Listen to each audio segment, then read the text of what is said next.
How many pages should your website have? That's the question for today. My name's Kevin from the online visibility agency and 99quidwebsites.co.uk. And today we're going to talk about how many pages your website should have. And we get asked this question frequently. Every week when we take in new clients to build websites through the 99 Quid website site, they ask us how many pages do we need, because our offer starts with 3 pages. However, that's not always the case. Now, there is a growing trend on people having what they call one-page sites, where it's literally just you have a menu at the top and it just jumps to different parts throughout the first page. Enough for what most businesses need as an online. And I often think this is a question that you can answer yourself, because a website has to have as many pages as is needed to convey what you need to get from that site. Now, what I mean is, if you're looking to just have a presence, nothing more, nothing less, you don't really want people to contact you through it, you just want to exist online, then maybe a one-page site is what you're after. However, you still do need things like terms of business page and stuff like that. So it's never just one page. However, if you go a little bit deeper and go, okay, well, I want a nice home page, and then to take them to maybe a page that has our services on, and I can list all my services down, and therefore I want people to contact me through my site. Well, that then becomes a 3-page site. Often people will have a focus for their business. So, for example, if you are a plasterer, you may specialize in silicon rendering for the external of the properties. So just having that in amongst 5 different services on a service page may not be enough. And if you want to be found in the search engines or have any chance of being found, it most certainly won't be enough. So then you need to opt for specific pages for specific. So you can see how this starts to grow.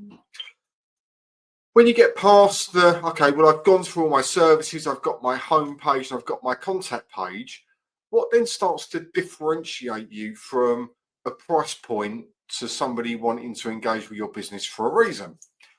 Well, then we look at things like putting in an about page. What makes you different? What is your experience? What are your qualifications as a company? Are you a member of any trade organisations, etc., etc.? We then look at testimonials and reviews. Do we have somewhere in our site where we can put testimonials and reviews? Maybe a single page, maybe multiple pages for different reviews that you've got coming, or maybe it's just a link going out to somewhere else that holds your reviews, like maybe Google, or a scroller that scrolls through the pages when you add them in. And then we get into the depth of knowledge within your field. So, for example, if you are a business coach or an accountant or an IFA or someone like that that needs to prove more than, yes, I'm authorised by whoever, yes, I've qualified for these accounting certifications, yeah, I've got, this is who I am and where I'm based and all of that. Well, that's all great, because most accountants will do that. So how do you become different then? Well, then you look at adding in maybe a blog and putting blog content up, or a video page and putting videos up and connecting through like that. So that can then grow on a weekly basis, as in you've got your pages, but now you've got your blog posts that go out as well. So it can start to grow and grow and grow. Multiple of our sites have hundreds, if not touching on the thousands of pages, because we've had them many years. We write content that goes on. They're linked for different reasons, for different things, different opt-ins, giveaways, etc., etc. Download pages, thank you pages for opt-ins. The list can go on and on.